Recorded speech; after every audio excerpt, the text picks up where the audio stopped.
ताकि तुम समझ लिया करो जिंदगी भर वाज सुनते रहे, जिंदगी भर सिर्फ बयान सुनते रहे और ईमान के बारे में कोई खबर ही नहीं रहा। নবী বলছেন আমি যার মওলা, আমি বলিনি।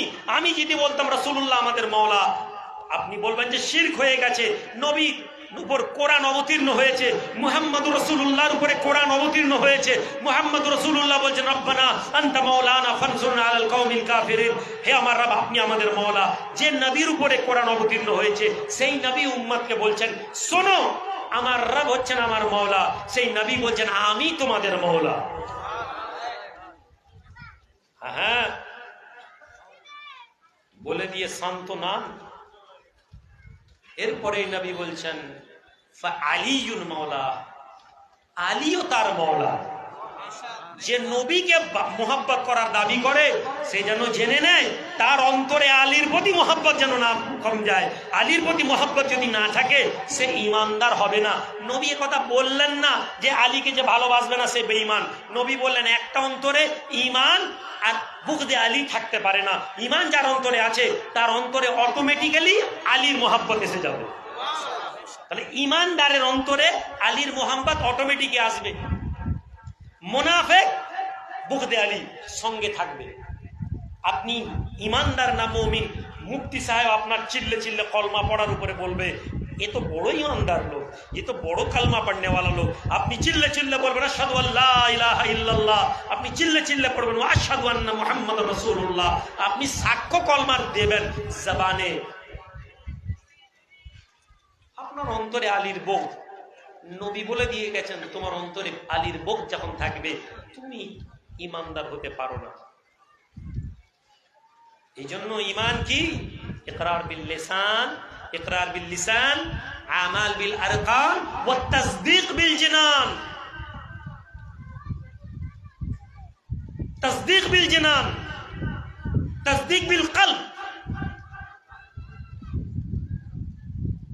সম্মানিত ভাইরা, নবী দাঁড়িয়ে আলীর মর্তবা বলে গেলেন। তুমি আলীর মর্তবা শুনলে বলছো শিয়া হয়ে গেল নাকি? হ্যাঁ, ফাতেমা কে জান্নাতে মহিলাদের সর্দারনী, জোরে বলুন। উম্মাহাতুল মুমিনিনরা আছেন। নবী বলে গেছেন ফাতেমা জান্নাতে মেয়েদের সর্দার। নবী বলেছেন আমি প্রশংসা করছি। তুমি বলছো যে ফাতেমাকে নাম বলতে হবে কেন? কেন মা ফাতেমা বলতে হবে? তুমি রাস্তায় উঠতে বসতে চলতে ফিরতে আম্মাজি আম্মাজি করছো। তোমার বড় লোক সেট পার্টির মাদ্রাসায় দান করে, সেই সেটের মাকে তুমি আম্মাজি বলছো, তোমার গায়ে লাগছে নি। আর যখন বলছি মা ফাতেমা তুমি বলছো আরে এতে ঈমান চলে যাবে। মা ফাতেমা বলছো কেন? উম্মাহাতুল মুমিনিনা তো শুধু মা, আর কেউ মা না। কথা বুঝতে পারছেন না পারেননি? উম্মাহাতুল মুমিনিনা যে মা, ফাতেমা সে মা না। কিন্তু উম্মাহাতুল মুমিনিনরা মা হয়েছেন। রাসূলুল্লাহ বলছেন আমার মেয়ে জান্নাতে মহিলাদের সর্দার। সম্মানিত হাজিরিন, ফিরে আসি হাদিসের আলোক থেকে একটু বাইরে। এবার কিছু কথা বলি। আহলে বায়তের আলোচনা করা যাবে তো? আহলে বায়তের কথা আমার কথা না তো? আমি আমার কথা বলছি নাকি? আহলে বায়তের কথা আমার কথা নয়, আহলে বায়তের কথা রাসূলুল্লাহর কথা। জোরে বলুন সুবহানাল্লাহ। আহলে বায়তের কথা কোরআনের কথা। ইন্নামা ইউরিদুল্লাহু লিইউযহিবা আনকুমুর রিজসা ওয়া আহলাল বাইতি ইউতাহহিরুকুম তাতহীরা। সুবহানাল্লাহ বলুন। মানে বুঝেন আর নাই বুঝেন, আগে কোরআনের আয়াত শুনে সুবহানাল্লাহ পড়ুন। যদি বুঝতে পারেন এটা শানে আহলে বায়তের উপর আলোচনা হচ্ছে। আল্লাহ বলছেন হে নবী পরিবার, হে নবী পরিবার, আল্লাহ তো চান তোমাদেরকে অপবিত্র থেকে, তোমাদের মধ্যে থেকে খারাপি, রিজসা, নোংরামি, খারাপি থেকে আল্লাহ চান। ইন্নামা ইউরিদুল্লাহ, আল্লাহর চাওয়া কোরআনের কথা। কোন পীর সাহেব, কোন মৌলী সাহেব, কোন বাবার কথা বলছি না। যে কোরআনকে তুমি দলিল বলো, যে কোরআনকে তুমি সিনায় লাগাবার দাবি করো, সেই কোরআন তোমাকে বলছে তোমার রব নবী পরিবারকে অপবিত্র থেকে পবিত্র করার কথা ঘোষণা করে দেন। জোরে বলুন। আয়াত যখন আসে চোখ বন্ধ করে নাও। পারলে তারা এই কোরআনের এই আয়াতগুলোকে বন্ধ করে দিবে, পড়বে না, পড়ে না তারা। 40 বছর হয়ে গেছে, নবী আমাদের মাঝে কি ছেড়ে গেছেন? নবী আমাদেরকে কি কি দিয়ে গেছেন ভাই? কোরআন,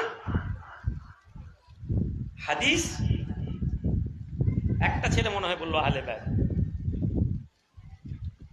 জানো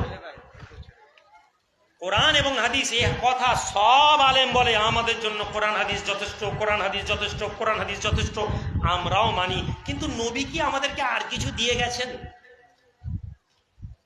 রাহমাতুল লিল আলামিন, দয়ার নবী, নূর নবী সাহেব আমাদেরকে বলেন, আমার সাহাবারা, আমি রাসূলুল্লাহ তোমাদের কাছে দুইটা জিনিস ছেড়ে গেলাম, দুইটা ভারী জিনিস ছেড়ে গেলাম।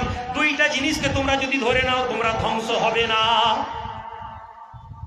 হে মুসলমান, কানটা খাড়া করে শোনো। হে মুসলমান, তোমাদের অন্তরে যদি আল্লাহর কথাকে ঈমান আনার চেষ্টা থাকে, তোমাদের অন্তরে যদি হককে জানার চেষ্টা থাকে, শুনে নাও, আমাদের নবী, তোমার নবী, আমার নবী রাহমাতুল লিল আলামিন বলেন, আমি তোমাদের কাছে দুইটা জিনিস ছেড়ে গেলাম। কিতাবুল্লাহ, আল্লাহর কিতাব ছেড়ে গেলাম, আল্লাহর কিতাব ছেড়ে গেলাম। কিতাবুল্লাহ ওয়া ইতরাতি, আমি রাসূলুল্লাহ তোমাদেরকে আমার ইতরাত ছেড়ে দিয়ে গেলাম। ইতরাত কাকে বলে? কিতাবুল্লাহ ওয়া ইতরাতি, মা মানে ইতরাতি? ইতরাত কাকে বলে? তুমি নবীর হাদিস মানার জন্য ছটফট করছো, নামাজের পরে হাত তুলে দোয়া আছে না নেই এটা নিয়ে তুমি ব্যস্ত হয়ে গেছো। রমজানের 8 রাকাত তারাবি না 20 রাকাত তারাবি এটা প্রমাণ করার জন্য ব্যস্ত হয়ে গেছো। কেউ যদি জোরে আমিন বলে অথবা আস্তে আমিন বলে, তার নামাজে কি হবে অথবা হবে না এরকম কোনো মাসলা আছে নাকি? তুমি নবীর সুন্নাত নিয়ে টানাটানি করছো, আর যে নবী তোমার ঈমান বলছেন তুমি ধ্বংস হবে না, রাসূলুল্লাহ বলছেন তুমি ধ্বংস হবে না, এই দুটো জিনিসকে যদি তুমি ধরে নাও, কি? আল্লাহ কিতাব কোরআন, ওয়া ইতরাতি আহলে বাইত, আমার পরিবার আহলে বাইতকে, জোরে বলুন সুবহানাল্লাহ। যে লোক আমার আহলে বাইতকে ধরে রেখে দিবে ওই ব্যক্তি ধ্বংস হবে না।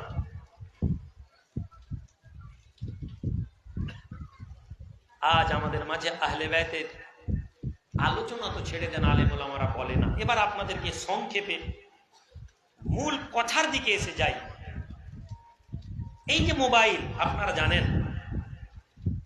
পৃথিবীর যে কোনো বড় আলেমের কাছে যান, মুহাক্কিক আলেম, যে হক কথা বলার ক্ষমতা রাখে, এই আলেম ইলমের বুনিয়াদে কোনো আলেম এই মোবাইলকে জায়েজ বলতে পারবে না। এই অ্যান্ড্রয়েড ফোন এটা হারাম। আমি রুহুল আমিন আমার হাতে আছে, মনে হচ্ছে আপনি ভাববেন না, আমিও দোয়া চাইছি আল্লাহ আমাকে এখান থেকে বার করুক। আমি কিছু আলেমদের সাথে এই বিষয়ে তাহকিক করলাম, যারা হাদিস পড়ান, বড় বড় আলেম। আমরা মোবাইল ব্যবহার করি কিসের জন্য? কথা বলার জন্য, তাই না জি? কথা বলার জন্য তো। আমি কথা বলার উদ্দেশ্য আমার মোবাইল ব্যবহার করা, আমার নিয়ত আগে দেখতে হবে। আপনি যদি বলেন হুজুর আমি কথা বলার জন্য মোবাইল ব্যবহার করি, আপনার কিপ্যাড ফোন যথেষ্ট। যখন আপনি বলবেন ভাই আমি কোরআনের মধ্যে কোরআন তেলাওয়াত শোনার জন্য ইউটিউব চালাই, কোনো অসুবিধা নেই। ধর্মের মার প্যাঁচ হাঁক ফোকর দিয়ে বেরোচ্ছি, সব আলেম তো বসে আছে, আমরা সবাই তো এই কাঠঢায় পড়ে গেছি। কেন আহলে বাইতের কথা আলোচনা হয় না? আমি বলছি শুনুন, সবাই তো এই গর্তের মধ্যে পড়ে আছে। আহলে হাদিস, পীরপন্থী, জামাতপন্থী, সবাই। ইউটিউবে কোরআন শোনা কি জরুরি নাকি আমাদের জন্য? না, জরুরি না। কিন্তু ইউটিউব যেই চালালেন, সঙ্গে সঙ্গে একটি মহিলা সাবানের অ্যাডভার্টাইজ দিতে দিতে অর্ধ উলঙ্গ হয়ে লাফালাফি করছে, একটা গাড়ির অ্যাডভার্টাইজ দিতে। আপনি না চাইলেও আপনাকে অ্যাডভার্টাইজটা দেখতে হবে। এমন অ্যাডভার্টাইজ আসে না, আসেনি? সবাই আমরা জানি। একটা বেহায়া দৃশ্য দেখা হারাম, মোবাইলে কোরআন তেলাওয়াত শুনতে হবে, জরুরি না। তাহলে আপনি একটা ছোট নেকি কামাতে গিয়ে একটা বড় হারাম কাজ করছেন, কিন্তু এই কথা আমাদেরকে কেউ বলছে না। কেন? আমরা সবাই এই গুনার মধ্যে ডুবে আছি, সবাই মোবাইলের মধ্যে, অ্যান্ড্রয়েড ফোনের মধ্যে ডুবে আছি, সবাই ফেসবুকের মধ্যে ডুবে আছি, সবাই ইউটিউবের মধ্যে ডুবে আছি। ফলে আমি বলবো কি করে যে এটা হারাম, আমি তো নিজেই টাকাচ্ছি। ফলে যখন সবাই একটা কাজ করছে তখন দেখবেন কেউ এই বিষয়ে কথা বলে না। যেমন আজকের দিনে আর রেডিও নিয়ে কোনো আলেম ফতোয়া দেয় দেখেছেন? 30 বছর আগে চলে যান, 35 বছর আগে চলে যান, আলেম ওলামারা ফতোয়া দিতেন রেডিও হারাম। 35 বছর 30 বছর আগে আমি শুনেছি আলেমরা বলতেন যার ঘরে টিভি আছে তার ঘরে খাওয়া যাবে না। আজকের দিনে আর কেউ বলছেন না। কেন? সবাই তো টিভি নিয়ে ঘুরছে, সবাই তো টিভি নিয়ে ঘুরছে। ফলে আমি বলবো কোন মুখে? কেন এই কথা আপনাদেরকে বুঝাচ্ছি? আপনাদেরকে বুঝতে হবে, খালি জলসা শুনলে হবে না। কেন আহলে বায়াতের কথা আলোচনা হয়? আপনি যখন তারিখের কিতাব খুলবেন, হাদিসের কিতাব খুলবেন, একদল লোক বলে সাহাবাদের ব্যাপারে কোনো কথা বলা যাবে না। আছে না নেই ভাই? আলেম ওলামারা একদল আছে, আমাদেরকে দেখবেন যখন এসব কথা বলবেন তখন তারা বলবে ভাই সাহাবাদের ব্যাপারে সব কথা বলা যাবে না, সাহাবাদের ব্যাপারে সব কথা বলতে নবী মানা করেছেন। সৈয়দনা হাসান, সৈয়দনা হোসেন মিম্বারে রাসূলুল্লাহর সামনে কাতারে দাঁড়িয়ে আছেন। ইমাম সাহেব মিম্বারে দাঁড়িয়ে খুতবা দেন। হাসান হোসেন আহলে বাইত মদিনার মসজিদে বসে আছেন। ইয়াজিদের হাকিম হোসেন দাঁড়িয়ে দাঁড়িয়ে মিম্বারে রাসূলুল্লাহ দাঁড়িয়ে আহলে বাইতকে গালাগালি করছে। হযরত মুয়াবিয়া প্রশ্ন করলেন সাহাবীকে, এই সবাই আলীকে বদদুয়া করে, গালাগালি করে, তুমি আলীকে গাল দাওনি কেন? সম্ভবত আবু বকর রাদিয়াল্লাহু তাআলা আনহু।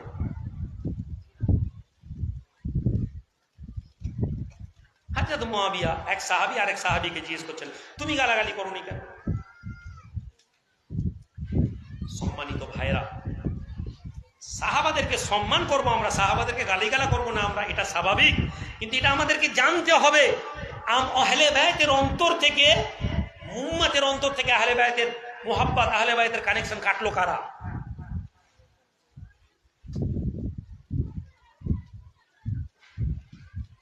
কেন মুসলমান আহলে বায়তের আলোচনা করলে ভয় পায় শিয়া হয়ে যাবে? আপনি যে নিজেকে হানাফি হানাফি বলেন, আপনি কি জানেন ইমামে আজম ইমাম আবু হানিফাকে তার সময়কার লোকেরা শিয়া বলেছে? কিসের জন্য? আহলে বায়তের আলোচনা করেছেন বলে। চার ইমামের এক ইমাম ইদ্রিস আয-যাবি রাহমাতুল্লাহ আলাইহি জামানা শিয়া বলেছে। যে ব্যক্তি আহলে বায়তের কথা বলেছে একদল আলেম তাকে শিয়া বলেছে। কেননা মুয়াবিয়া, উমাইয়া খিলাফতেরা, বড় বড় বাদশাহরা, বড় বড় রাজারা বাধ্যতামূলক করেছিল মসজিদের মিম্বারে আহলে বায়তের উপরে লানত দেওয়া, আহলে বায়তের উপর লানত দেওয়া, বদদুয়া দেওয়া। মিম্বারে রাসূলে দাঁড়িয়ে বদদুয়া দিয়েছিল। আমার ভাই, কারবালার ইতিহাস আমরা সবাই ভালো মন্দ জানি। কারবালার ইতিহাসে কিছু রুচি মচমচে খাবার পরিবেশন করার মতন কিছু লোক আমাদের কাছে কারবালার ইতিহাস বলে। আমরা কিছু লোক বুক চাপড়াই, কিছু লোক কাঁদি। কিন্তু আমরা কি কখনো ভেবে দেখেছি নবী কি কথা বলে দেননি যে না হোসেন মিন্নি ওয়া আনা মিনাল হোসেন, হোসেন আমার থেকে এবং আমি হোসেনের থেকে। যে হোসেন কারবালায় যাচ্ছিলেন, আমি এবার আপনাদেরকে আহমিয়ত বুঝাচ্ছি। এই যুবক, আজ তোমাদেরকে আমি কিছু বিষয় বলি, তোমাদেরকে বলি যে হে যুবক তোমরা সাবধান হও। তোমরা রাস্তা বন্ধ করে ময়লা ফেলো না, গোডাউন মালিকেরা গোডাউন ঘিরে রাস্তা ঘিরে রেখো না, আল্লাহর ঘরে মানুষ আসতে তোমরা বাধা দিও না। তোমাদের রুজি রুটির কারণে তোমরা রুজি রুটিকে ওসিলা বানিয়ে মসজিদের মুসল্লিদের বাধা দিয়ে যাচ্ছ। তোমরা বলছো যে ও কেন করেনি, এ কেন করেনি, ও তো করলে সরাবে। তোমরা এই কথা বলো, আমি অসন্তুষ্ট হই। আমি তোমাদেরকে কথা বলি, শোনো, আমি ছাড়াও তোমাদের কাছে অনেক বড় বড় বক্তা আসবে, অনেক বড় বড় আলেম আসবে, যারা তোমাদেরকে এমন রাস্তা দেখাবে তোমরা মনে করবে যে মরলেই জান্নাত চলে যাবে। আমি তোমাদেরকে কথা বলতে পারবো, বাস আমি তোমাদেরকে কিছু ইবরাত হাসিল করার জন্য কিছু তোমাদেরকে ঘটনা বোঝানোর চেষ্টা করব, যার দ্বারা তোমরা বুঝতে পারবে যে তোমাদের জীবনে পরিবর্তন আনা কেন জরুরি। সৈয়দনা হোসেন মদিনা থেকে বেরোচ্ছেন, আব্দুল্লাহ ইবনে ওমর আটকাচ্ছেন, যাবেন না, এজিদ ফাসেক ফাজের বদমাস লোক। বকর সিদ্দিকের ছেলে আব্দুল্লাহ ইবনে আব্বাস দাঁড় করাচ্ছেন, আব্বাস রাদিয়াল্লাহু ছেলে, আপনি যাবেন না, এজিদের উপর ভরসা নেই, আল কুফি লা ইউফি, কুফার লোকেদের উপর ভরসা নেই, ওরা মুনাফিক, ওরা ওফাদার না, যাবেন না। মদিনার সাহাবারা উঁকি মেরে দেখছেন হোসেন বেরিয়ে যাচ্ছেন এজিদের কাছে। তো লোক বলে, হোসেন লড়তে গেছিলেন। পৃথিবীর ইতিহাসে দুধের বাচ্চাকে নিয়ে কে লড়তে বেরোয় ভাই? একটা বাদশার বিরুদ্ধে 71 জন লোক, 73 জন লোককে নিয়ে কে বেরোয় ভাই? যেখানে 8 বছরের ছেলে, 6 বছরের ছেলে, জাইনুল আবেদিন, অসুস্থ বেমার ছেলে, বুকের বাচ্চা কাসেম, এদেরকে নিয়ে কে যুদ্ধ করতে যায়? নিজের বংশ খানদান ছেলে মেয়েকে নিয়ে সাইয়েদনা হোসেন বেরোচ্ছেন। মদিনার লোক ঝাঁকি মারছে, জানে যে ওখানে গেলে আমাদের বিপদ আছে। মদিনার লোক জানতো, হ্যাঁ তারা সাহাবায়ে রাসূল, কথা বলছি না,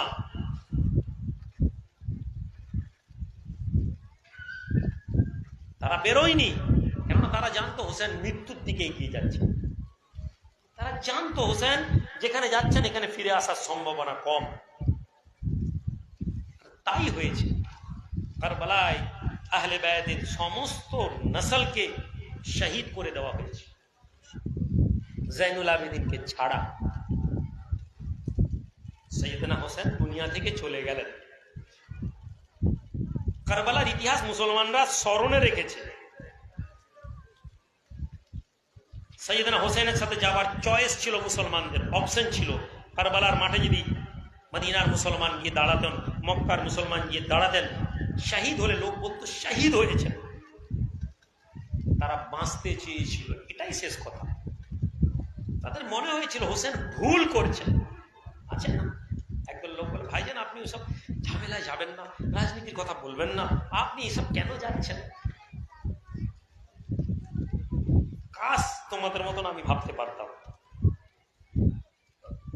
কাশ তোমাদেরকে এটা বোঝাতে পারতাম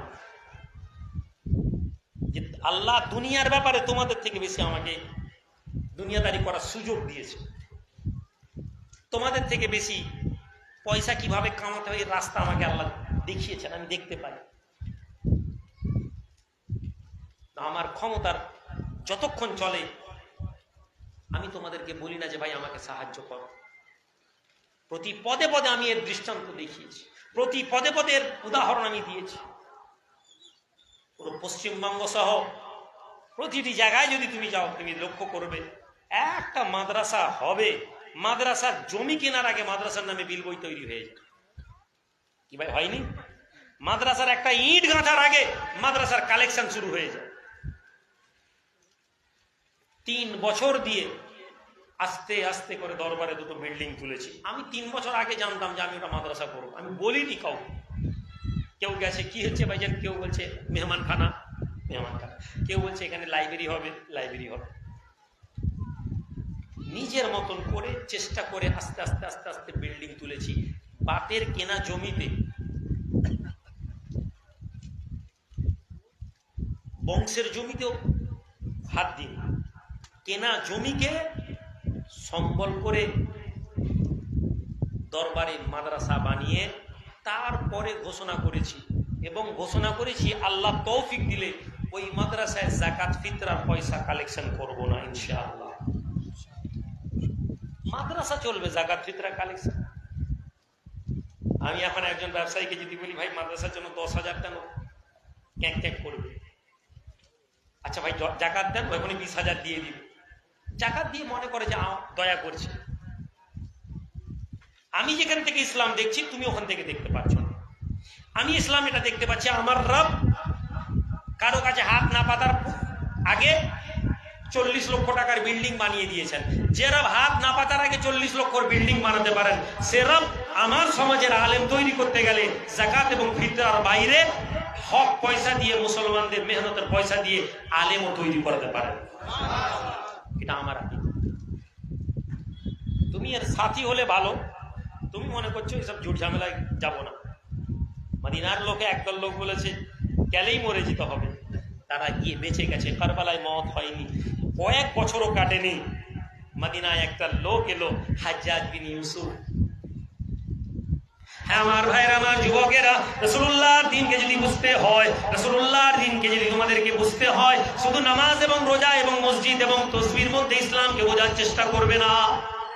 অনেক নামাজ পড়ে নিয়েছি, অনেক দান করে নিয়েছি, অনেক জিকির করে নিয়েছি, তার মানে ইসলাম বুঝে গেলাম? না না, এটার নাম ইসলাম নয়। সাহাবারা নামাজ পড়তেন, সাহাবারা রোজা রাখতেন, সাহাবারা রাসূলুল্লাহর দ্বীনকে বুঝতেন, কিন্তু তারা কেউ মদিনা ছাড়েননি। এরপরে মদিনার মধ্যে আল্লাহ একদল জালেমকে পাঠালেন, হাজ্জাজ বিন ইউসুফ নামক এই জালেম। না না, শুধুমাত্র মসজিদে নববীকে বন্ধ করেনি, আজান বন্ধ করেনি, নামাজ বন্ধ করেনি, মুসলমানদেরকে কতল করেছে, মুসলমানের ঘরের মেয়েদেরকে জিনা করেছে, বিচার করেছে, মুসলমানের ঘরের মেয়েদের, সাহাবাদের ঘরের মেয়েদের, সাহাবাদের ঘরের বিবিদের উপরে জুলুম করেছে। 10,000 মানুষকে মেরেছে, শয়ে শয়ে হাফেজকে কতল করেছে। তারা রাসূলের সাহাবা ছিলেন না? হোসেনের মত, একদল বলছে হোসেনের যাওয়া ঠিক হয়নি। হোসেন কেন গেছতে গেছিলেন? এরা কারা বলে? যারা বেশি কোরআন হাদিস করে, যারা বেশি কোরআন হাদিস করে তারা এই কথা বলে। আপনি খেয়াল করে দেখুন, যে হাজ্জাজ বিন ইউসুফ মদিনা আক্রমণ করলো, যে রসুল আরবি মদিনা মুনাওয়ারায় শুয়ে আছেন, সেইখানে রসুলের কলেজার সাহাবাদেরকে হত্যা করা হলো। তুমি সংযোগ মিলাতে পারোনি। হে মুসলমান, আজকে তুমি বাঁচতে চাইছো, কাল তুমি যদি হকের জন্য দাঁড়াতে না পারো, পরশুদিন তুমি ও হকের সাথ দাওনি, তুমি বেঁচে যাবে তখন। কিন্তু পরশুদিনে আরো বড় অসম্মান, আরো বড় কষ্ট, আরো বড় জুলুম তোমার জন্য অপেক্ষা করবে। তোমাকে ধ্বংস করা হবে এবং আরো বেইজ্জতির সাথে ধ্বংস করা হবে।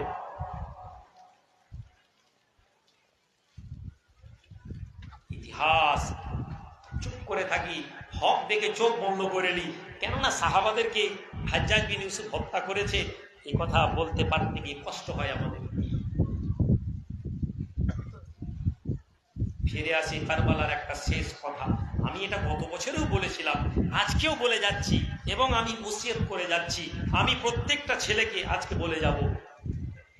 প্রথম কথা, যদি আমি উড়িষ্যায় কখনো আসি শুনেন, আপনারা কিন্তু কেউ কালেকশন দেবেন না।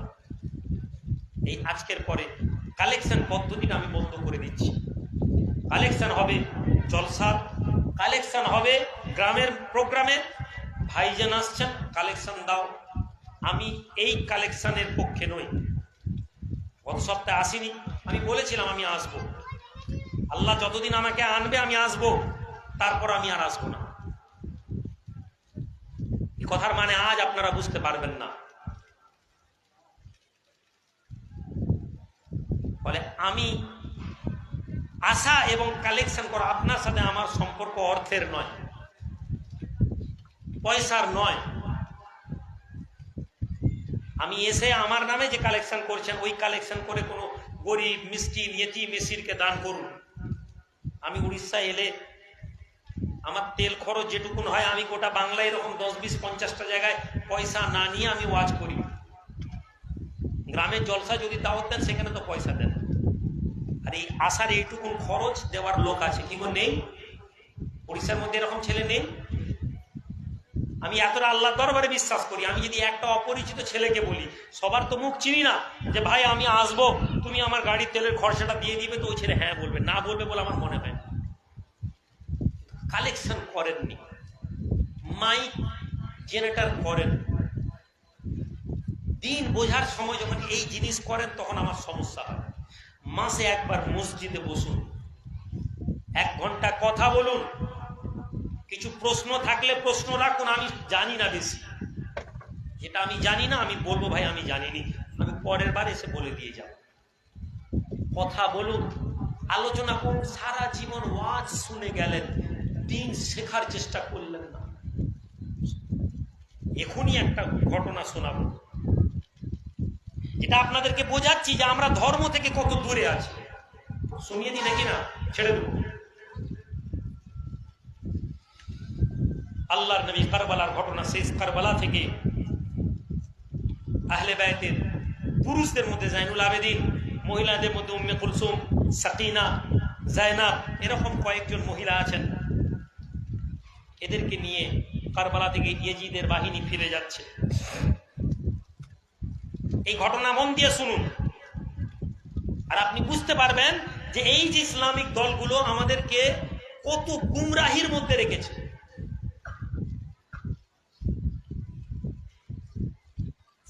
কে? বল্লমের মাথায়, বল্লমের নেজার মাথায় কার মাথা? সৈয়দনা হুসাইনের।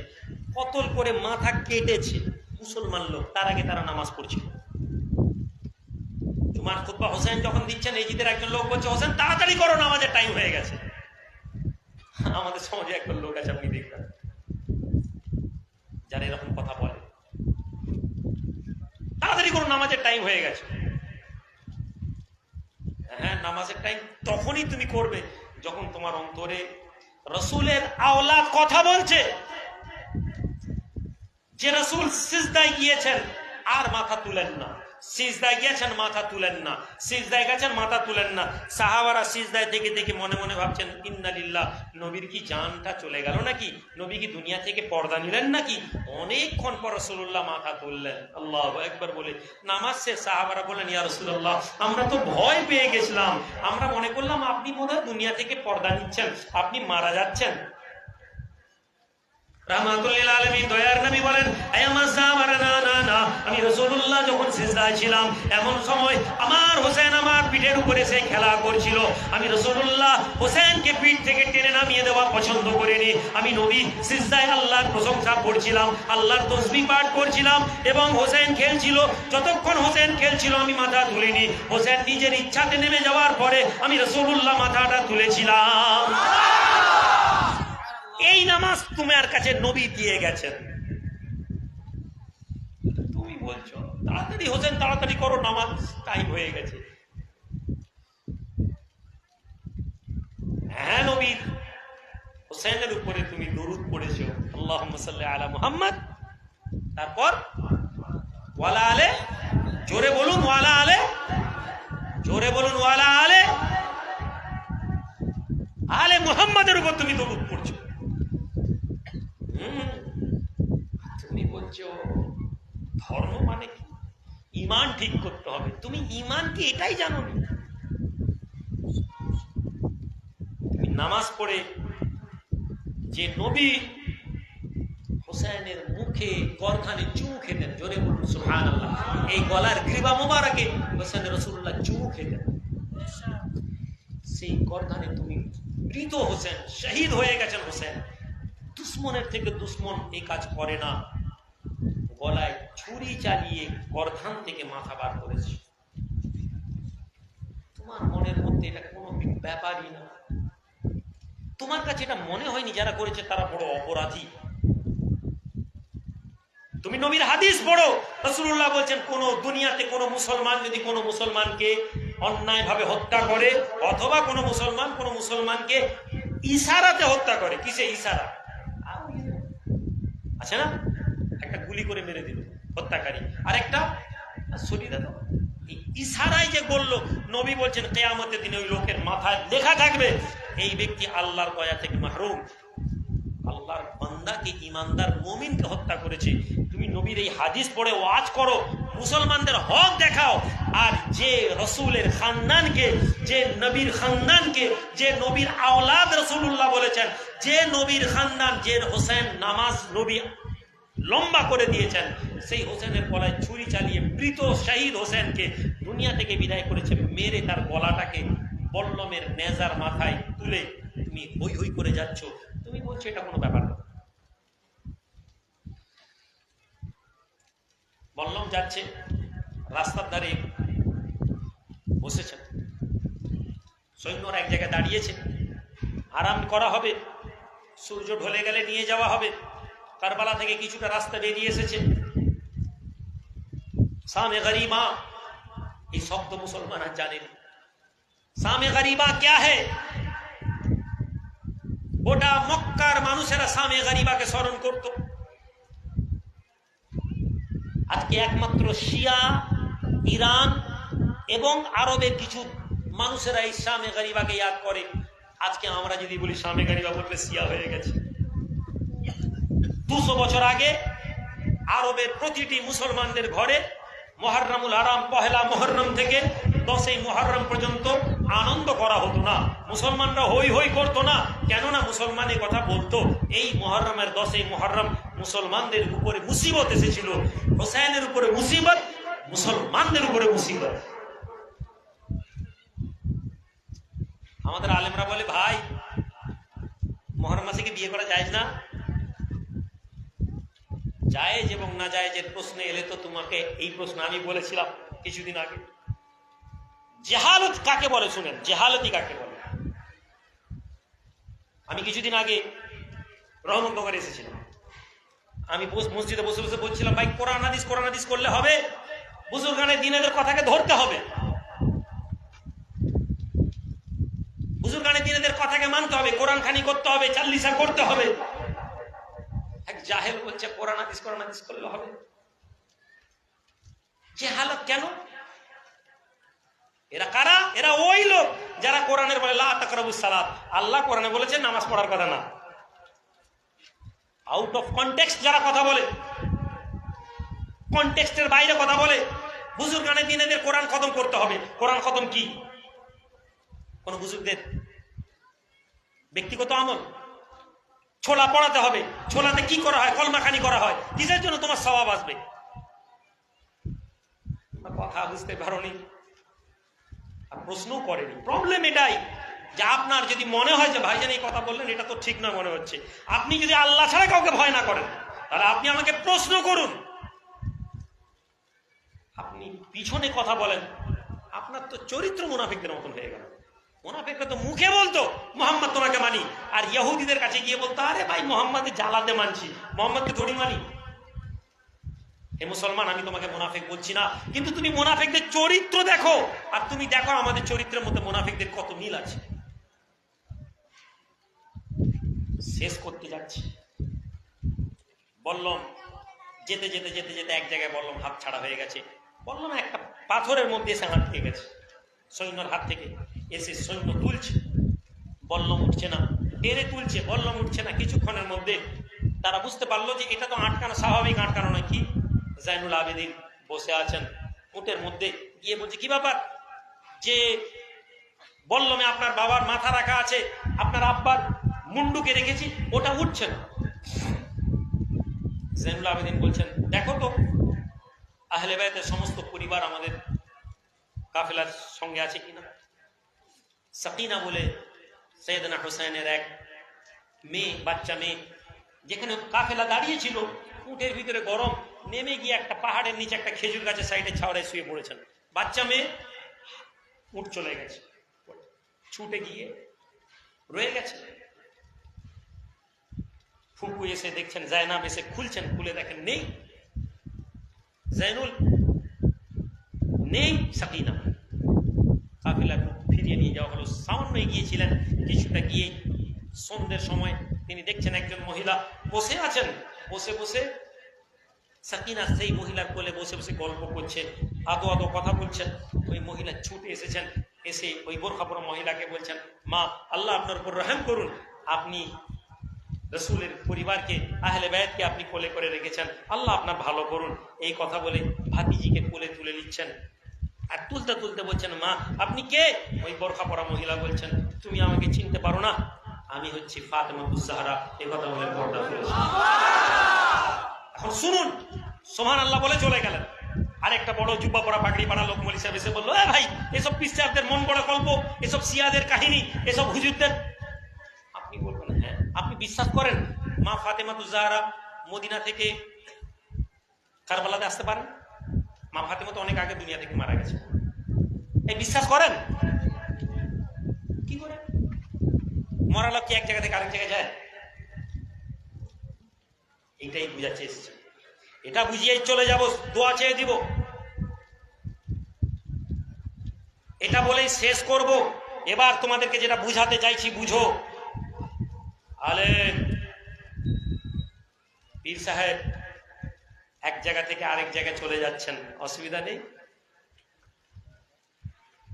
আরে আমাদের বুজুর্গরা এক জায়গা থেকে আরেক জায়গায় গেছেন, এরকম আমাদের কেরামতি নেই? সুফি আব্দুল মোমেন রহমতুল্লাহ আলাই তার কেতাবের মধ্যে আছেন যে কবরের মধ্যে থেকে হুজুর বেরিয়ে দাঁড়িয়ে আছেন, সুফি আব্দুল মোমেনকে বলছেন, আব্দুল মোমেন তুমি খাচ্ছ না কেন? আমার পরিবার দাওয়াত দিয়েছে। আমরা বলছি সুবহানাল্লাহ বলি। আমরা যারা ফুরফুরা সিলসিলা আলহামদুলিল্লাহ আমরা হকের উপরে আছি, জোরে বলুন আলহামদুলিল্লাহ। কেন না? আমরা কথা বলতে পারি, আমরা কথায় কথায় শিরক বিদআত এই জন্য করি না। বুজুর্গানেদের কথাকে বুজুর্গকে যদি আমি বুঝতে না পারি, আমি ওই লেভেলে তর্ক করি না। এরডাঙ্গা দরবার শরীফ থেকে আব্দুল মোমেন রহমতুল্লাহ আলাইহি বলছেন, আমি মরে গেলে আমার মুখটা ফুরফুরা দিকে করে দিবে। খুব বিতর্ক চলছে ইন্টারনেটে, ফতোয়া দাও। আমি এই কথা মানে বলতে পারবো না, কিন্তু আমি এটুকু বুঝি আল্লাহ ওয়ালাদের কথার লেভেল বোঝার আমার ক্ষমতা নেই। আমি ফতোয়া দিতে যাব না। ফতোয়া দিতে যাব আমরা? আরে বলুন, ফতোয়া দিবেন আপনি? মানসুর হাল্লাজ বলেছেন আনাল হক, আমি আল্লাহ, আমি আল্লাহ, আনাল হক। অন্যায় করেছিলেন? আমার ইলমের লেভেল নেই, আমি চুপ থাকবো। ভাই বুঝতে পারিনি, এই জন্য কবি বলছেন গুফতে মনসুর আনাল হক, গুফতে মনসুর আনাল হক কে গস্ত মস্ত, গুফতে ফিরাউন আনাল হক কে গস্ত পস্ত। এ দুনিয়ার মানুষ একই কথা। মনসুর হাল্লাজ বলেছিলেন আমি আল্লাহ, আনাল হক বলার জন্য তিনি আল্লাহর প্রিয় হয়ে গিয়েছিলেন, গস্তে মস্ত, তিনি মস্ত মওলা হয়ে গিয়েছিলেন। গুফতে ফিরাউন আনা রাব্বুকুমুল আলা, ফিরাউন বলল আমি বড় রব, আমি আল্লাহ। এ কথা বলার জন্য আল্লাহ ফিরাউনকে ধ্বংস করে দিলেন। একই কথা দুই ব্যক্তি বলার সঙ্গে সঙ্গে দুইটা দিক হয়ে গিয়েছিল। জোরে বলুন সুবহানাল্লাহ। আমার ইলম নেই, কিন্তু প্রবলেম কোথায়? প্রবলেম কোথায়? আপনি আমার নিজের বেলায় মিঠা মিঠা খেয়ে নিতে, আমার হলে গপ গপ করে খাবো, আর অন্যের হলে ওয়াক্তু ওয়াক্তু করব। আমার কেরামতি শোনালে আমার মনে হবে নি এটার মধ্যে শিরক নেই তো, এটার মধ্যে বেদাত নেই তো। আমার কেরামতি হলে আমি শোনাবো। কেন বলছি? আমাদের সমাজে দেওবন্দি মানুষ আছেন। আমি বারবার বলছি, দেখুন আমি দেওবন্দি তবলিগ বেরেলি ফুরফুরা করি না, বাস আমি মানি একটা দলকে, এতটাই। কিন্তু আমি কখনো এটা বিশ্বাস করি না যে ইসলামের এই যে ছোট ছোট দল, এদের মধ্যে কোনো একটা দলই হক, বাকিগুলো সব খারাপ, এটা আমি বিশ্বাস করি না। এবং আমি মনে করি কোন মুসলমান এই বিশ্বাস রাখতে পারে না যে ছোট ছোট এই জামাতগুলোকে ইসলাম মনে করা। হ্যাঁ, আপনি তবলিগের মাধ্যম থেকে ইসলাম বুঝেছেন, মাশাআল্লাহ। আপনি বেরেলির মাধ্যম থেকে ইসলাম বুঝেছেন, মাশাআল্লাহ। আমি ফুরফুরার মাধ্যম থেকে ইসলাম বোঝার চেষ্টা করেছি, আলহামদুলিল্লাহ। আমি কখনো এটা মনে করতে পারি না যে এইটা না মানলেই সব শেষ হয়ে যাবে। দেওবন্দের কোন মানুষকে ডেকে বলুন তো, ভাই এই বায়ানটা আপনি ফাতেমাতুজ জাহরার করুন, তো সে করতে পারবে না। ভাই এটা কি করে মরা লোক চলে আসছেন। আমি এই ঘটনা অনেকবার বলেছি, আবার স্মরণ করিয়ে দিই। কিতাবের নাম আরওয়াহিস সালাসা। কিতাবের নাম কি? আরওয়াহিস সালাসা। এই কিতাবের মধ্যে দেওবন্দের হুজুর দুনিয়া থেকে পর্দা নিয়ে নিয়েছেন। দেওবন্দের পীর সাহেব মারা গেছেন দেওবন্দের পীর সাহেব। কি হচ্ছে না, মুরিদরা কাঁদছে, হুজুরকে গোসল করিয়ে কাফনের মধ্যে রেখেছে। এমন সময় কিছুক্ষণের মধ্যে মানুষ দেখতে পাচ্ছে যে হুজুর কাফন থেকে হুজুরের লাশ গায়েব।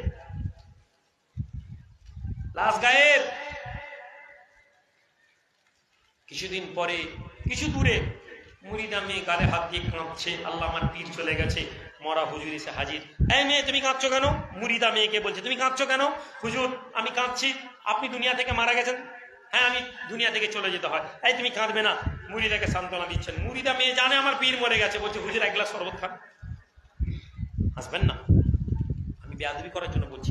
শুধু এই যে আমাদের ব্রেন ওয়াশ করেছে, এই যে আমাদের ব্রেন ওয়াশ করে রাখা হয়েছে, এটা বোঝানোর জন্য কথা বলছি।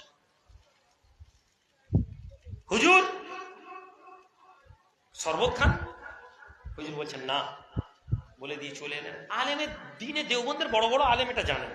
আপনি কোন দেওবন্দের আলেমকে কথা বলতে শুনছেন যে এই সব দেওবন্দের পীর সাহেবরা সব কথা বলে গেছে, এগুলো সব ভুল, এগুলো যারা বলবে বেদাত, এগুলো যারা বলবে কিয়াম পড়া নিয়ে লাফালাফি করবে মৌলী সাহেব। কিন্তু আকীদার বিষয়ে মাওলানা আশরাফ আলী থানভী সাহেবকে একজন চিঠি লিখছে, হাকিমুল উম্মাহ, আল্লাহ তার মাকামকে উচ্চ আসন দেন, আল্লাহুম্মা আমিন। আমি ব্যক্তিগত বোঝ রেখে কথা বলি না। বরং আমি শুধু এটা বোঝাতে চাই যারা আহলে বায়াতের প্রতি খারাপ ধারণা রাখে, আমি তাদেরকে বোঝাতে চাই আহলে বায়াত তো আহলে বায়াত। পীর সাহেব, মলি সাহেব, হুজুর সাহেবদের ব্যাপারে আমরা কি কি কেরামতি বানিয়ে রেখেছি শুনে নেন। আর এগুলো বলতে আমাদের দ্বিধা নেই। মৌলানা আশরাফ আলী থানভী সাহেবকে একজন লিখছে, হুজুর আমি খাব দেখছি, খাবের মধ্যে দেখছি লা ইলাহা ইল্লাল্লাহ আশরাফ থানভী রাসূলুল্লাহ, লা ইলাহা ইল্লাল্লাহ আশরাফ আলী থানভী রাসূলুল্লাহ, এই কথা খাবের মধ্যে বলছি। আমার মনের মধ্যে আমি ভয় পেয়ে গেছি, আমার ঘুম ভেঙে গেছে, আমি তাড়াতাড়ি পড়ছি লা ইলাহা ইল্লাল্লাহ মুহাম্মাদুর রাসূলুল্লাহ পড়তে চাচ্ছি, কিন্তু আমার মুখ থেকে বেরোচ্ছে লা ইলাহা ইল্লাল্লাহ আশরাফ আলী থানভী রাসূলুল্লাহ।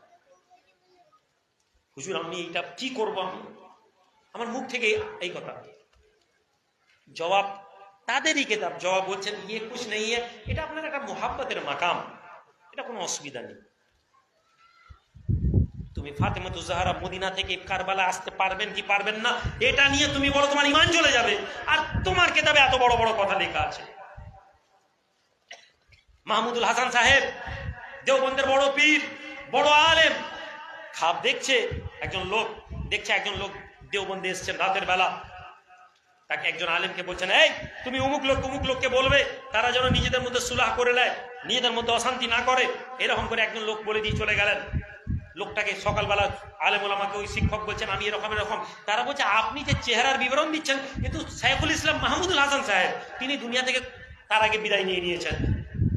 মরা পীর সাহেব দেওবন্দে এসে ইসলাহ করার কথা বলছেন, আপনি কিতাবে লিখছেন, আপনি এটার প্রতিবাদ করছেন না। মা ফাতেমাতুজ জাহরা মদিনা থেকে কারবালা এসছেন বলছে, এসব কথা বললে ঈমান চলে যাবে। আপনাদের কষ্ট হচ্ছে নাকি ভাই? বুঝতে অসুবিধা হচ্ছে নাকি? শেষ করছে। দেওবন্দ, বেরেলি, ফুরফুরা, আজানগাছি কারোকে আমাদের দলিল করতে হবে না। আমাদের দলিল কি? কোরআন এবং সুন্নাহ। একথা বলি না? আল্লাহ নবী, দয়ার নবী, নূর নবী রাসূলুল্লাহ সাহাবী আব্দুল্লাহ ইবনে আব্বাস রাতে দুপুরবেলা ঘুমাচ্ছেন, এমন সময় খাবের মধ্যে দেখেন আল্লাহ নবীর চেহারা মুবারকের মধ্যে ধুলোবালি। আব্দুল্লাহ ইবনে আব্বাস বলেন, ইয়া রাসূলুল্লাহ, ইয়া হাবিবাল্লাহ, আপনার চেহারার মধ্যে এরকম কেন? আপনার চেহারা ধুলাবালির মধ্যে। আল্লাহর নবী বলেন, হে আব্দুল্লাহ ইবনে আব্বাস, আমি রাসূলুল্লাহ আল্লাহর দরবারে ইনসাফ করতে যাচ্ছি। আমি নবী কারবালার মধ্যে থেকে ফিরে যাচ্ছি। আমার হোসেনের উপরে জুলুম করে শহীদ করা হয়েছে। আমি হোসেনের রক্ত নিয়ে আল্লাহর দরবারে বিচার চাইতে যাচ্ছি। জোরে বলা যাবে না? হাদিসের কিতাবে এসেছে নবীজি কারবালার মাঠ থেকে যাচ্ছেন, সাহাবী বলছেন আমি উঠে, তখন তো মোবাইল ছিল না, তখন তো ঘোড়া গাড়ি ছিল না, টেলিফোন ছিল না, তিনি বলেন আমি সময় আর এটা লিখে রাখলাম। পরে আমি যখন খবর পেলাম যেদিন কারবালা হয়েছিল সেই দিনই আমি এই খাব দেখেছি, আল্লাহর নবী কারবালা থেকে ফিরে যাচ্ছেন। সুবহানাল্লাহ। কে বলছে? আমাদের হাদিসের কিতাবে আছে। আর দলিল লাগবে? নবীজি যদি আসতে পারেন, নবীর মেয়ে আসতে পারেন না? আপনার আমার পীর সাহেব যদি মরা লোক এদিক ওদিক ছোড়াছুড়ি করতে পারে, নবীর মেয়ে যেতে পারেন না? এটা মানতে এত কষ্ট কেন? এটা মানতে কষ্ট ওই যে আমরা দল বানিয়েছি, এই দল আমাদেরকে কি চায়? আপনি আমার হয়ে থাকুন,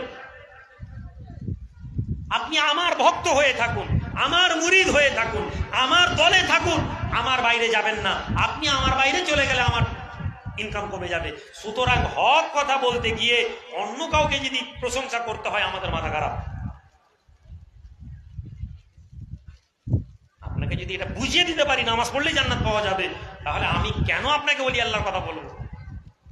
আমি ওলি আল্লাহর বরকতের কথা যদি বলি, আমি আহলে বায়তের গোলামির কথা যদি বলি, আপনি আহলে বায়তের গোলামি করতে গিয়ে যদি আমার আমির সাহেবের দল থেকে বেরিয়ে যান, আমার তো টেনশন হয়ে যাবে, আমার দল কমে যাবে।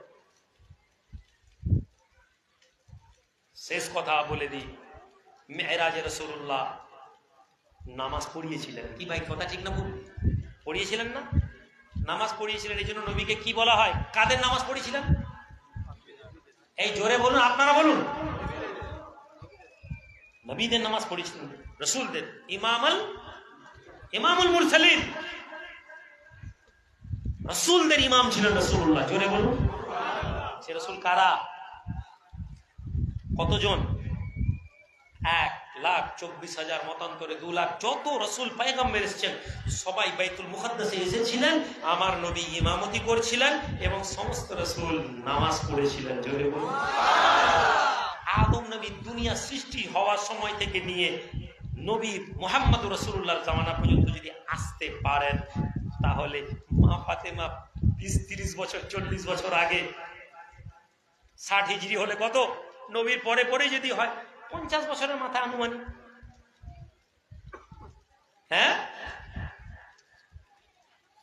50-52 বছরের মধ্যে একজন লোক মদিনা থেকে কারবালা যেতে পারবেন না, কথা বলছেন। আর আদম নবী দুনিয়া থেকে চলে গেছেন, সেই নবী বাইতুল মুকাদ্দাসে রাসূলুল্লাহর সাথে এসে নামাজ পড়েছেন, আপনি বলছেন চলবে না। একদল লোক বলে এটা তো সশরীরে ছিল না। কি ছিল না? রূহ এসেছিল, রূহ। এবং তারা দলিল বার করে, যদি জিসমানি নবী এত লোক 1,24,000 2 লাখ পয়গম্বর রাসূল আসেন, তাহলে বাইতুল মুকাদ্দাসের মসজিদ কি? আমি তো গিয়ে দেখে এসেছি, 15 ফুট বাই 10 ফুট, একটা ছোট্ট কামরার মতন। কত নবী এখানে দাঁড়ালো কি করে? শোনেন, বিভ্রান্ত করার জন্য যখন আপনাকে দলিল, এরা দলিল কেন পেশ করে, আপনি বিভ্রান্ত হয়ে যাবেন। আপনাকে বলো ভালো ভাই, বডি নিয়ে যদি আসেন, কত লোক দাঁড়াবে কোথায়? সব রূহ গুলো এসেছিল। রুহের পরিধি আপনি জানেন? রুহের কত জায়গা লাগে আপনি জানেন? আপনি রুহ বলছেন। আমাদের কাছে দলিল কি? আমাদের বুজুর্গরা বলছেন সশরীরে এসেছিলেন রাসূলুল্লাহ, এবং সমস্ত নবীরা সশরীরে এসেছেন। এবং জায়গা কিয়ামত কোথায় হবে কে বলতে পারবেন? কিয়ামতের মাঠ কোনটা গো? হ্যাঁ, পিছন দিক দিয়ে একজন বলেছে, আরাফাতের ময়দান। কিয়ামতের মাঠ কোনটা? কতটা কিয়ামতের মাঠ কত বড়? আনুমানিক বলছি 4 ফুট 4.5 ফুট যদি চওড়া হয়, আন্দাজে বলছি। আর লম্বায় কত? 5, 5.5 ফুট, 6 ফুট। যারা হাজি গেছেন তারা জানবেন। আরাফাত থেকে জামারাত শয়তান মারা পর্যন্ত মনে হয় 13 কিলোমিটার রাস্তা টোটাল। তার মধ্যে মিনা আছে, মুজদালিফা আছে, আরাফাত 5-6 কিলোমিটারের একটা জায়গা, 5 কিলোমিটার চওড়া, 5 কিলোমিটার প্রস্থ দৈর্ঘ্য। 5 কিলোমিটারের জায়গায় গোটা পৃথিবীর লোক এসে দাঁড়িয়ে যাবে, সশরীরে দাঁড়াবে। আমরা হাদিস পড়ছি, আর এখানে আমাদেরকে হাদিস বুঝতে অসুবিধা হয়। ভাইয়েরা, যে কথা আজকে আপনাদেরকে বলে গেলাম, এটা হচ্ছে ঈমান। আহলে বাইতের প্রতি মুহাব্বত রাখুন। জিক্রে হোসেনের কনফারেন্স করুন, চেষ্টা করুন প্রতি বছরে প্রথম মুহররম থেকে আরম্ভ করে পুরো মুহররম মাস, অন্তত পক্ষে 10ই মুহররম পর্যন্ত বাড়িতে জিক্রে হোসেনের কনফারেন্স করবেন। বলুন ইনশাআল্লাহ। আমি মাইকের পক্ষে নই, লোক বেশি হয়ে গেছে, মাইকটা করুন, মানুষ যেন শুনতে পায়। না তো বিরিয়ানি বানিয়ে তাবারুক খাওয়াতে হবে, না তো জেনারেটর প্যান্ডেল মাইক করতে হবে, ইকো বাজাতে হবে। শুধু আওয়াজ পৌঁছানোর ইলম হাসিল করুন। আল্লাহ পাক যদি চান, এই মুহররমের একটা দিন উড়িষ্যার মানুষদের জন্য রেখে দেওয়ার চেষ্টা করব। আগামী বছর ইনশাআল্লাহ পুরো আমাদের দরবারের সাথে যারা সম্পৃক্ত, প্রতিটি এলাকায় জিক্রে হোসেনের কনফারেন্স, যেটা আল্লাহ ভালো করুক। বেরেলি মতবাদে যারা আছেন তারা এটাকে অনেক গুরুত্ব দিয়ে করেন। আহলে সুন্নাত ওয়াল জামাতের বাকি দলগুলো এটাকে গুরুত্ব দেয় না। ওই যে আহলে বায়াতের চর্চা করতে হবে। আমি পীর সাহেব, আমি তো শেষ কথা, আহলে বায়াতের গোলামি করতে গেলে আমার মনে হয় আমার প্রেস্টিজে যদি লেগে যায়। কিন্তু আমরা চেষ্টা করব আহলে বায়াতের আলোচনা করার। আল্লাহ পাক আমাদেরকে তৌফিক দেন। একটু ছোট্ট করে সালাম ইয়া নবী রাসূল সালাম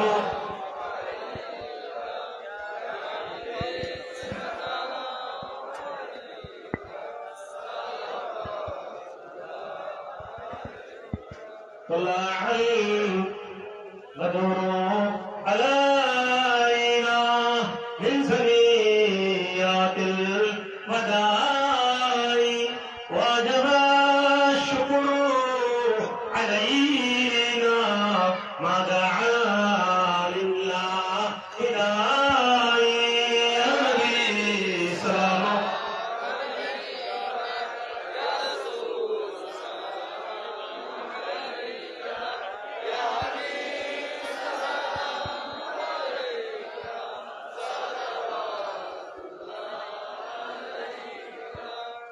सबा बर जाए मदीना तो नबी जी से ये कहना कि आपका एक नाम ले आपसे यूं कह रहा था या नबी सलाम या रसूल सलाम या हबीब सलाम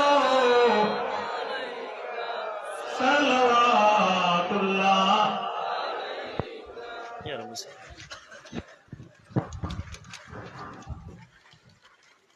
তাবারুককে আগে দিয়ে দিবেন না, দোয়া সবার শেষ হলে আমার সব ভালো আছেন। বাবু একটু যারা বাইরে আছেন একটু ভিতরে চলে আসেন, তাবারুকটা দিতে সুবিধা হবে। ভাই দোয়া চাওয়া অবস্থা তাবারুক দিবেন, তাহলে তাবারুক এসে গেছে, নিয়ে চলে আসছেন। বলছি একটু ভেতরে নিয়ে চলে আসেন তাবারুকগুলো।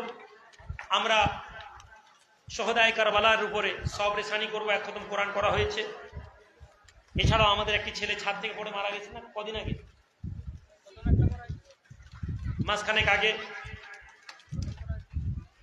আমরা কয়েকবার এই কচি তাবারুক নিয়ে চলে এসো, তাবারুক দিতে আরম্ভ করো, প্রত্যেকে বসেন। আর একটা কথা আবার শিখিয়ে দিই, এই মজলিসে যখন বসবেন বিনা উজুতে বসবেন না, ইনশাআল্লাহ বলি, সব সময় চেষ্টা করবেন। যে মজলিস হোসেনের আলোচনা হয়, যে ঘর আহলে বাইতের আলোচনা হয়, সে ঘর খায়ের ও বরকত দ্বারা পরিপূর্ণ হয়ে যায়। একজন লোক দামেস্ক সিরিয়ার মধ্যে খুবই অভাবের মধ্যে ছিল। সে একজন বড় আলেমকে বললো যে আমি এত কাজ করছি কিন্তু আমি পাচ্ছি না, আমি হালাল রাস্তায় থাকি, আমি ইবাদত করি, সবকিছু করি,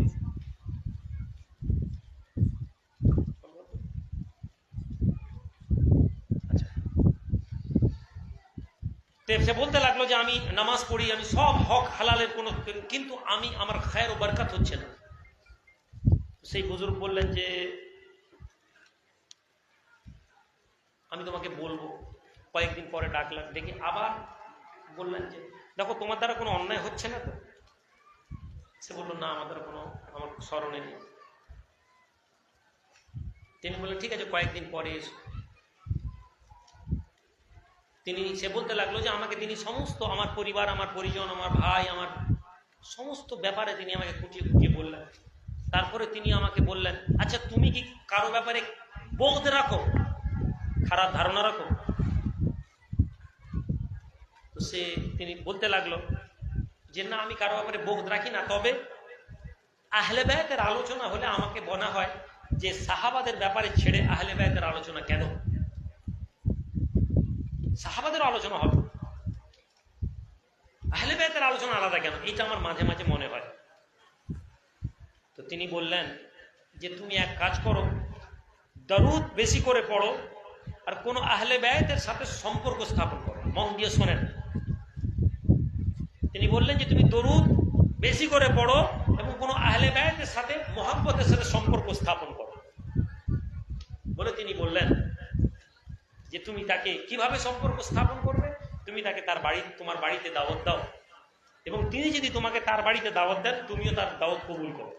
সে বলতে লাগলো যে আমি এটা মনে করে আমি সেইভাবে আমল করলাম, কেননা এই বুজুর্গ অনেক বড় আল্লাহওয়ালা মানুষ ছিলেন, অনেক বড় আলেমে দ্বীন ছিলেন। তো আমি এইভাবে আমল করতে করতে আরম্ভ যখন করলাম, আমি কিছুদিনের মধ্যে দেখলাম আমার কাজ শুরু হলো এবং অল্প কিছুদিনের মধ্যে আমি দেখতে পেলাম যে আমার অর্থ সম্পদ আসতে লাগলো এবং আমার মনে হলো এই আহলে বায়তের মহাব্বতের মাধ্যমে হলো। তো আমি আহলে বায়তকে আরো ভালোবাসতে আরম্ভ করলাম এবং আমি তাদেরকে হাদিয়া, নজরানা, তাদের জন্য খাওয়ার পেশ করতে লাগলাম আমার এলাকাতে যারা আহলে বায়ত ছিলেন আলাদা করে।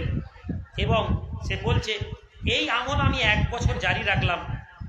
1 বছর আগে আমি দামেস্কের গরিবদের মধ্যে আমার নাম গণ্য ছিল, 1 বছরের মধ্যে দামেস্কের ধনী লোকেদের মধ্যে আমার নাম আলোচনা হওয়া শুরু হলো এবং আমি বুঝতে পারলাম আহলে বায়তের মহাব্বত রাখার জন্য আল্লাহ আমাকে এই বরকত দিয়েছে।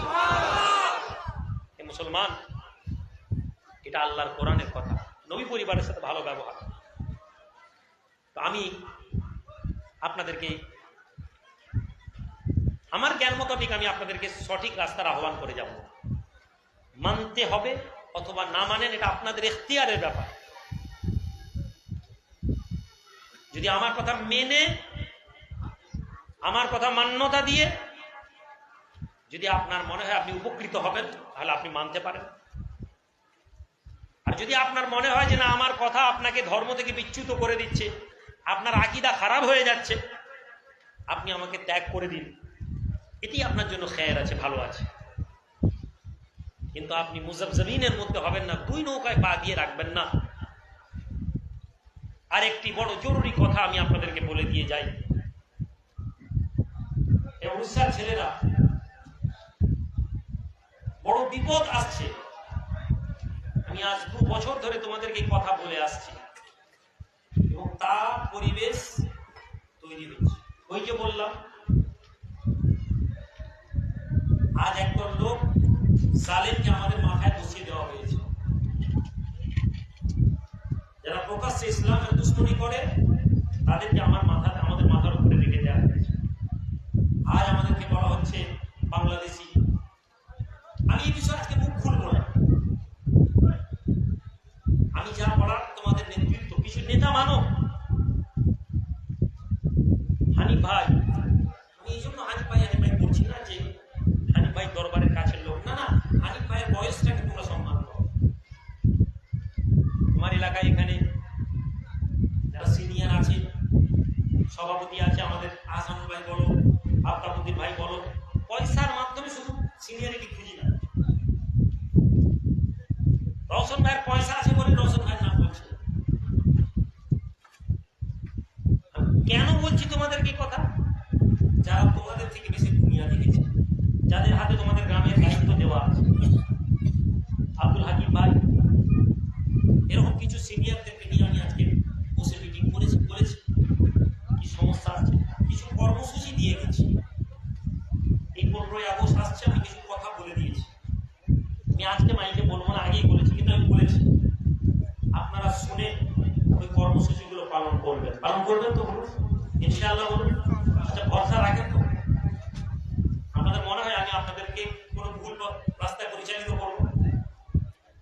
বিশ্বাস করুন, আল্লাহ আমার মনের মধ্যে যে তেজ দিয়েছে, আমি যেভাবে হাঁটতে চাই, আমি জানি আমার সমাজ হাঁটতে পারবে না। আর আমার ইমান এত তেজ না যে আমি ছেড়ে দিই আমার সমাজকে, ছেড়ে দিই একা একা হাঁটবো। ফলে আপনাদেরকে এটুকুন বলি, যদি আপনাদের দুনিয়াবি স্বার্থের কথা না ভাবতাম, এতদিন আমি অনেক বেশি কাজ আল্লাহ আমাকে দিয়ে হয়তো করিয়ে দিত। কিন্তু আমি জানি যারা আমার সঙ্গে আছে তারা কোথাও না কোথাও ভয় পায়, কোথাও না কোথাও তাদের অর্থ, তাদের সম্পদ, তাদের বিবি, তাদের বাচ্চা মায়না রাখে, যেমন আমারও রাখে। মানে যেটুকু না করলে নয়, সেই কাজগুলো আমি আপনাদেরকে বলেছি। 15ই আগস্টে কিছু কর্মসূচি দিয়েছি, ব্লাড ডোনেশনের কিছু কর্মসূচি দিয়েছি, এগুলোকে আপনারা পালন করবেন। আসেন আমরা ছোট